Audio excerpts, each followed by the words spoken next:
Hello and welcome everyone. In this last video tutorial for chapter states of matter, we are going to study what is melting point, boiling point and all other such related terms.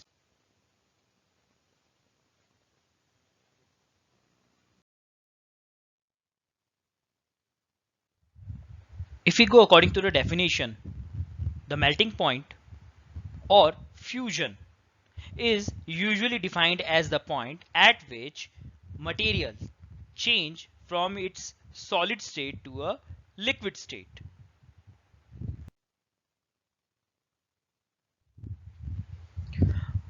Or we also can say the process in which a solid on heating changes into a liquid is called melting or fusion.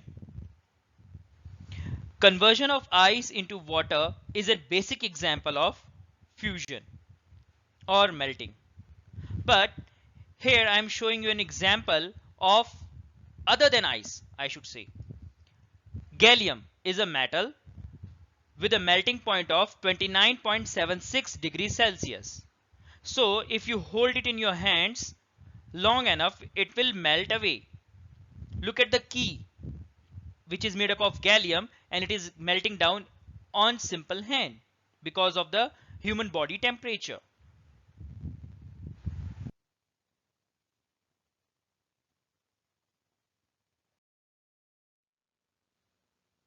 What is freezing point?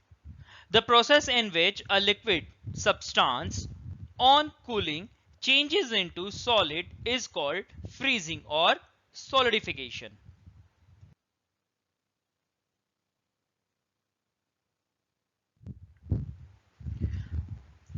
Taking a very simple example, when you keep water in your refrigerator, or I should say the freezer of the refrigerator, it solidifies into ice.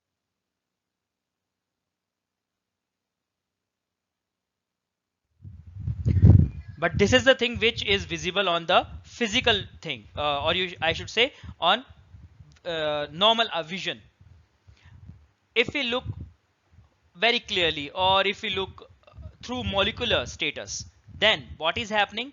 Because of the decrease in temperature, we were able to increase the intermolecular forces between the molecule, and because of the high amount of intermolecular force, the molecules of water got joined together, and hence we got a solid from a liquid.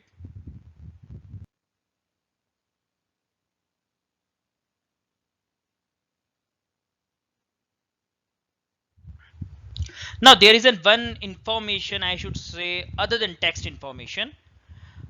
uh, when we cool something below its freezing point, substances which can be cooled below their freezing point without the formation of a solid, we are cooling it below their freezing point. Basically, I should say, if I add a little amount of liquor, or you can say alcohol, in water, I am able to reduce its freezing point. Generally water freeze at 0 degrees Celsius, but because of the presence of alcohol, now water will not freeze at 0 degrees Celsius. In fact, it might get freeze at minus 8 or 10 degrees Celsius. This is done uh, in order to prevent the freezing. So, as I was saying, substances can be cooled below their freezing points without the formation of a solid. Such liquids are known as supercooled liquids.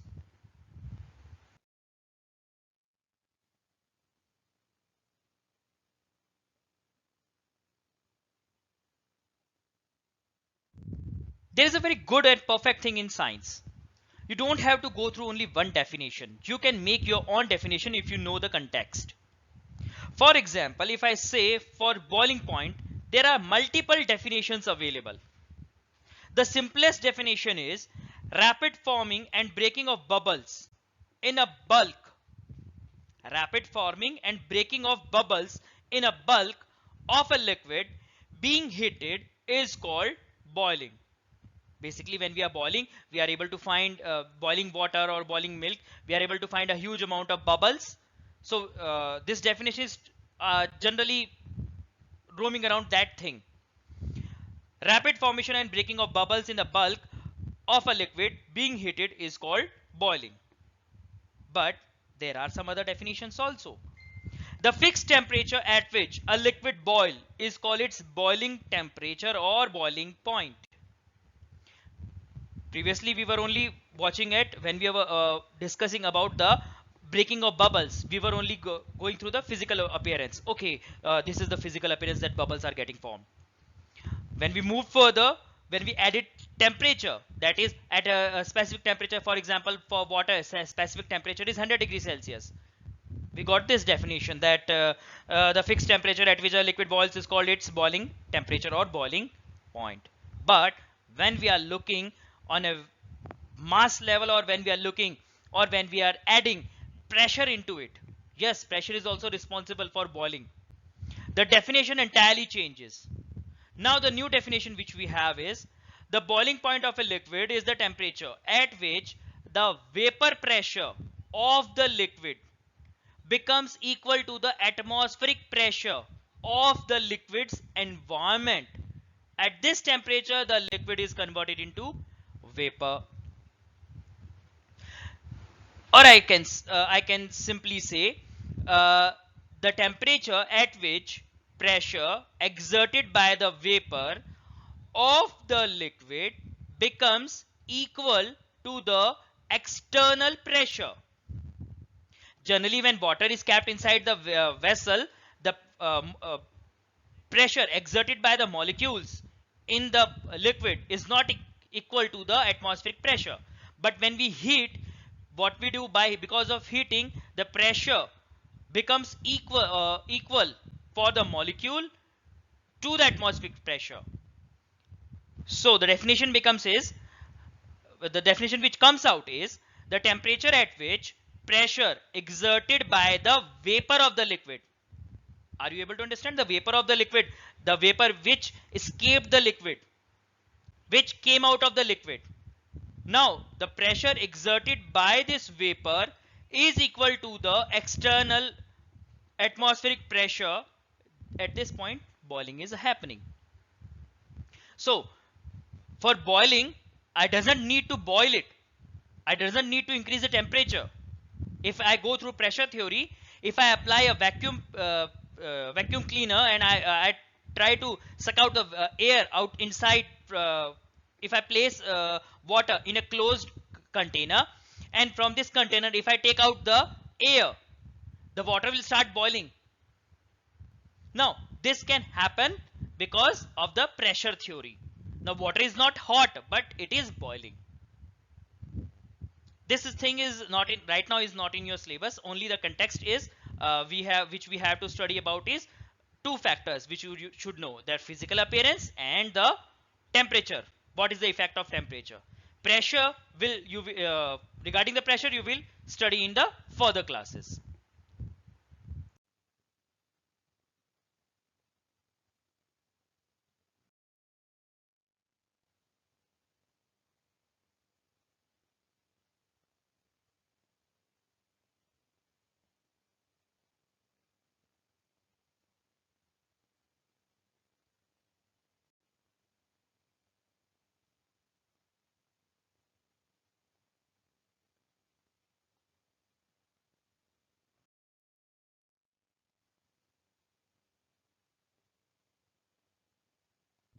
Now the next thing is, or the next important point is, what is vaporization?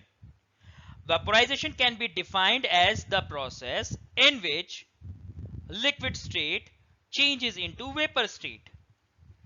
As a result of an increase in temperature, the kinetic energy of the molecules increase. Due to the increase in kinetic energy, the force of attraction between the molecules reduce. As a result, they escape from the whatever the container in which they were kept.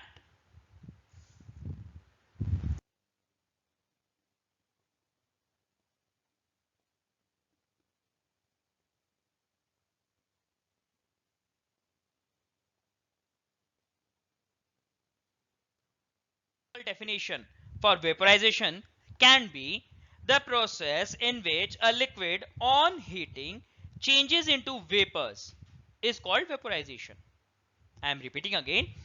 The process in which a liquid on heating changes into vapor is called vaporization.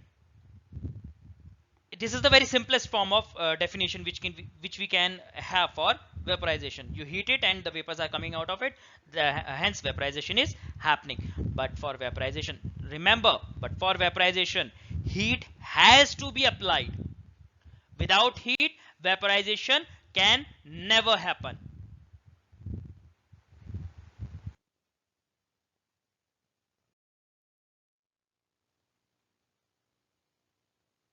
Opposite of vaporization is condensation.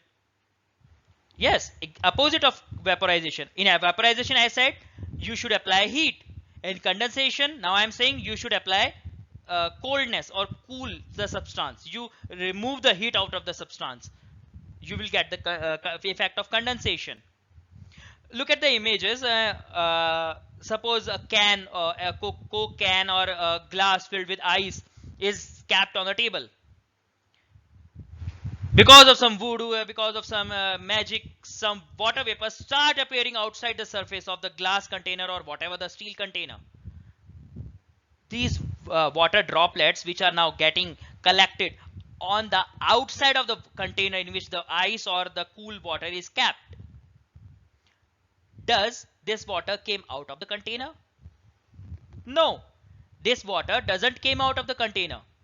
These water droplets are because of the condensation. The water vapors which were in the surrounding, the water vapors which were roaming in the surrounding or surrounding air, because of cool effect, because of condensation, they came near to the glass and they got collected on the surface.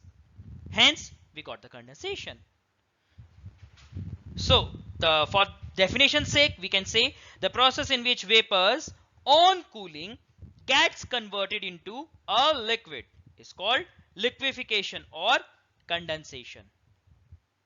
Liquefaction or condensation.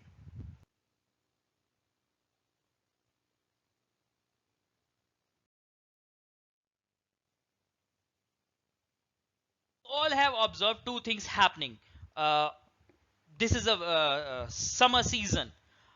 Whenever you want to take any lemonade, I mean nimbu pani, or you want to make something, you add ice into the water, and if anyone becomes smart of you and start checking the temperature of this water, you will be able to find that during melting of the ice, the temperature remains constant at 0 degrees Celsius until the whole ice has melted. Suppose you take, now for this thing you should understand, you should know one thing, that at 0 degrees Celsius, water and ice both can exist.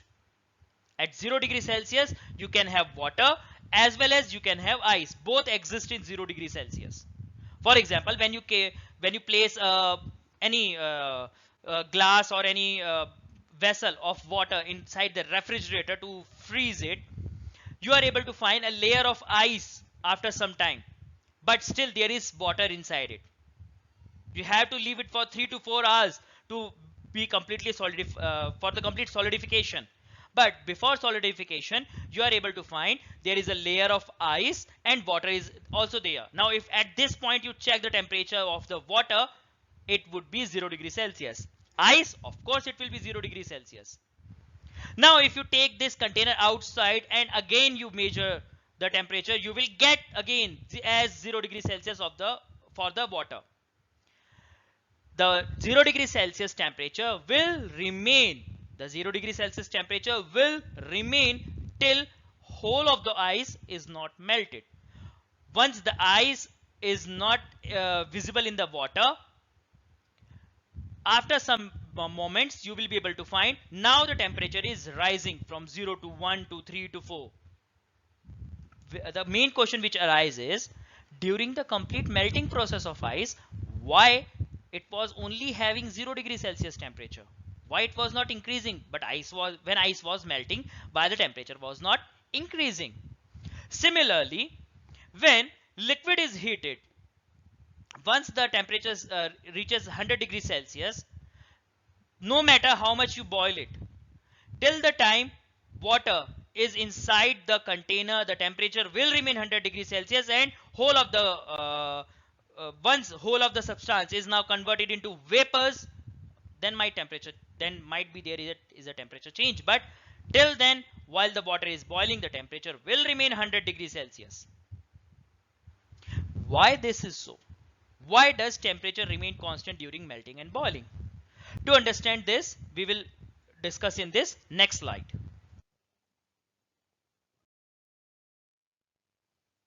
Happens because of something you can say hidden.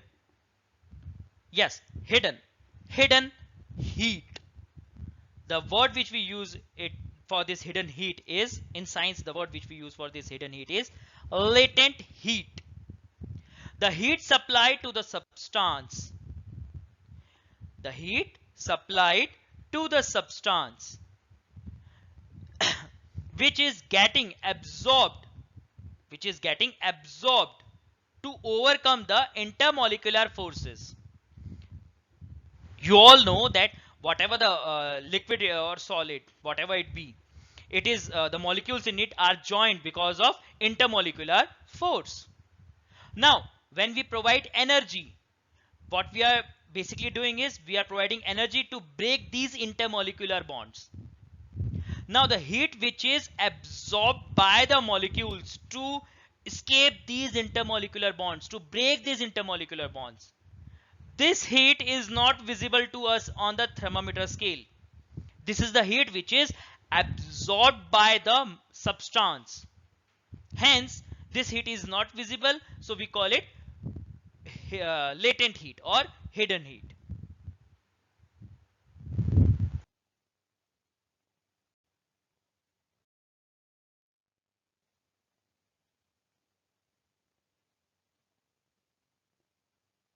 Here we are talking about latent heat of fusion, or the word for fusion was, another word for fusion was melting.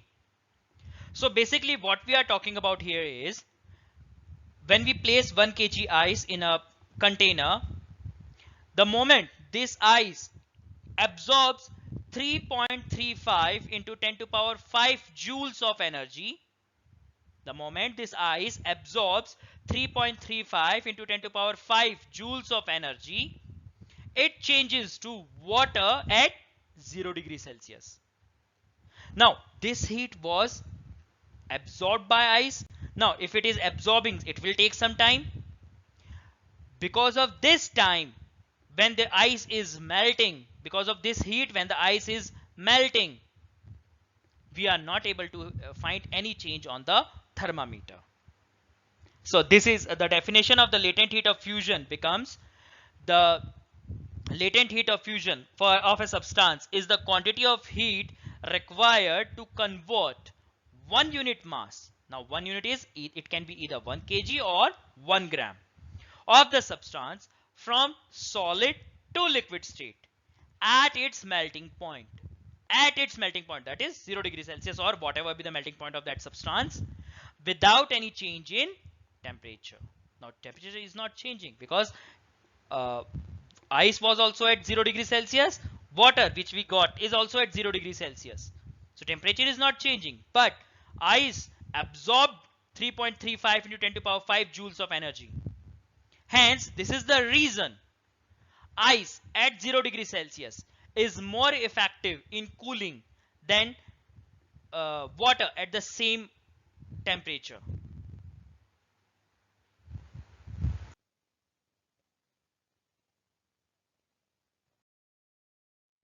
Now, latent heat of vaporization.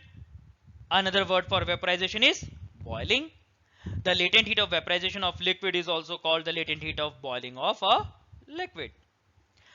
The definition is the quantity of heat required to convert 1 unit mass of a liquid into vapors at its boiling point without any change of temperature is called latent heat of vaporization. Hence, we can simply say latent heat of vaporization is the time during which heat is getting absorbed inside the molecules of that liquid, because of which we were not we were the liquid was able to overcome its intermolecular bonds. It was able to break those intermolecular bonds between the molecules, and the molecules were able to escape from the liquid.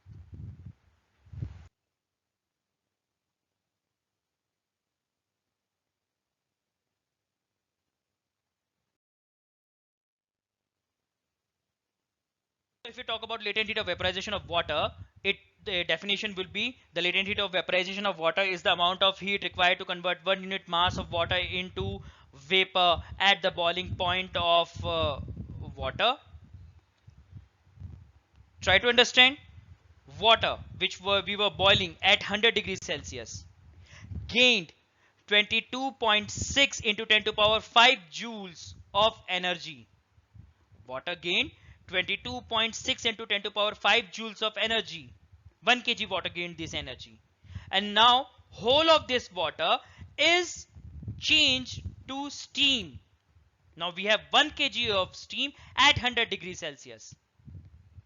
1 kg of steam at 100 degrees Celsius. So energy which was absorbed by water is now available inside the steam. This is the reason steam at 100 degrees Celsius is a more effective heating agent than water at the same temperature.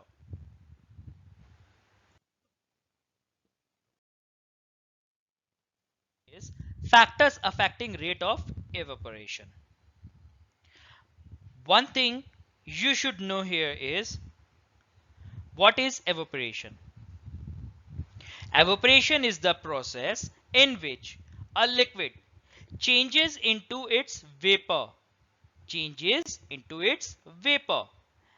at temperature below its boiling point is called evaporation. Vaporization was at boiling point. Evaporation is below boiling point or before boiling point. So this evaporation is getting affected by few things, or I should say few factors. These factors are temperature, surface area, pressure, wind speed. So for example of temperature, you are going to read this whole by yourself. I'm just going to give an example. Temperature.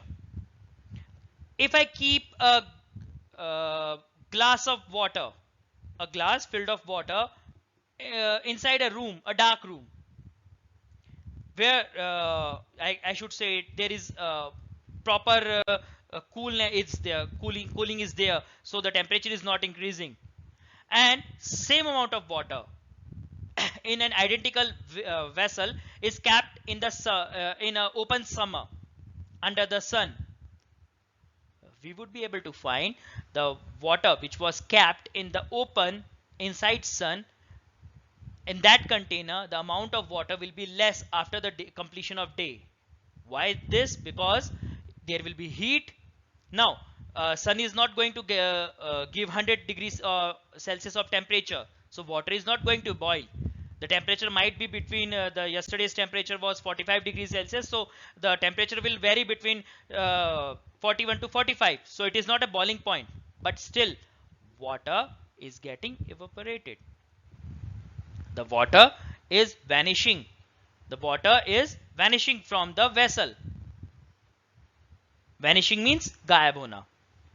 So because water is getting vanished from the surface, water is getting evaporated, so there is something, that something is temperature.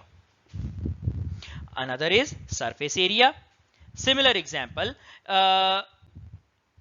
no, doesn't matter whether it be a summer or whether it be a winter. Your mother gave you washed cloth and she asked you to please place this in an open area, please hang it out in the on the rope. If you are opening it properly, if it's hanging properly, it suppose in summer days it will dry off within few minutes. But if it is capped on the chair in a crippled ball form, only the upper surface will be dry, inside it will be wet, and you will get a scoldings from your mother also. That will be a free gift. Now what happened here?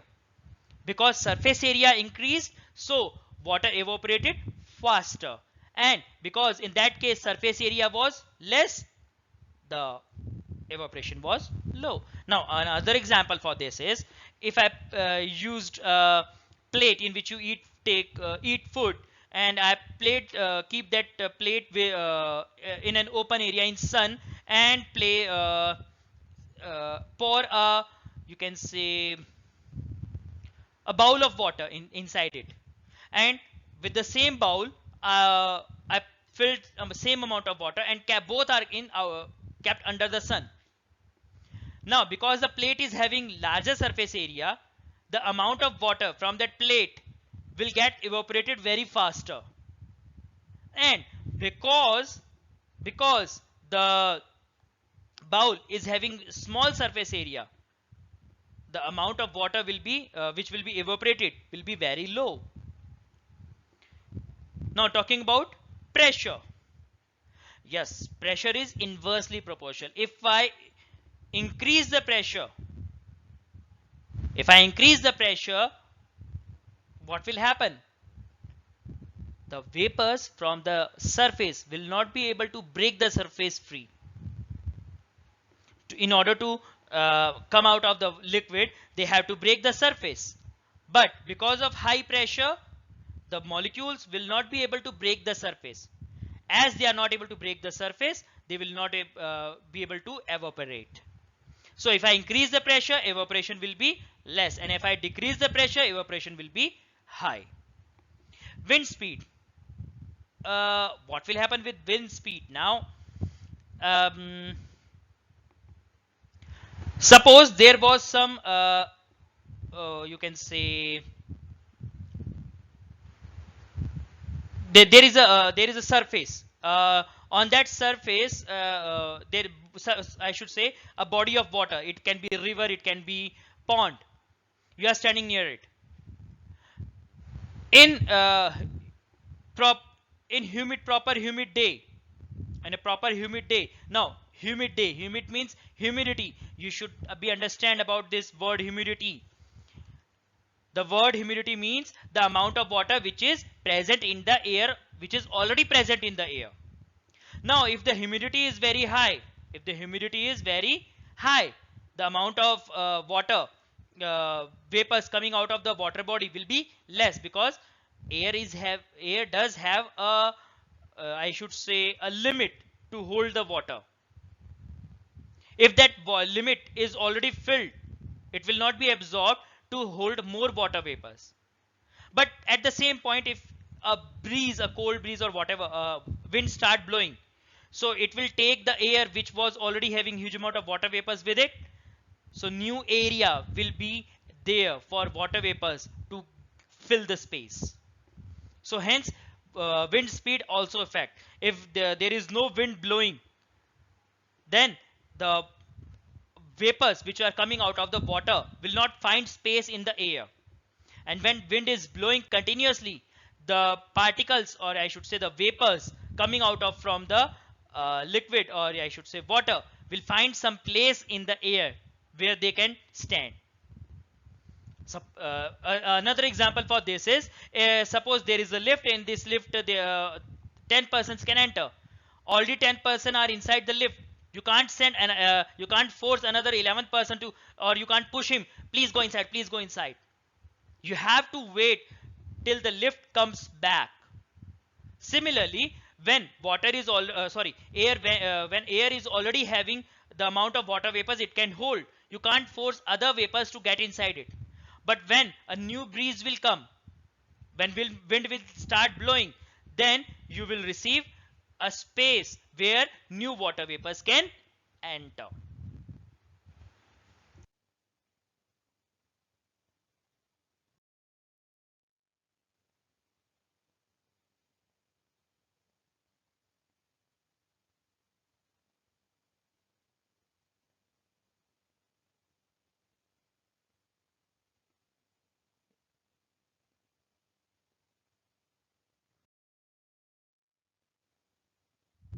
Now the last topic here is, why does evaporation cause cooling?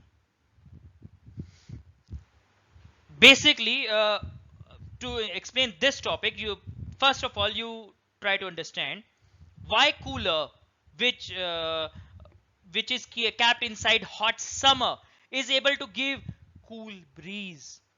Why it is able to give cool breeze, cool air inside?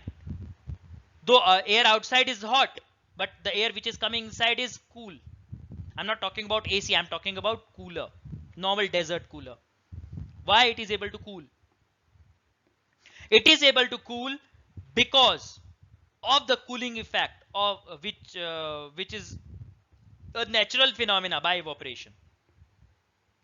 To understand this, first of all, you should know evaporation is an endothermic process. Endothermic.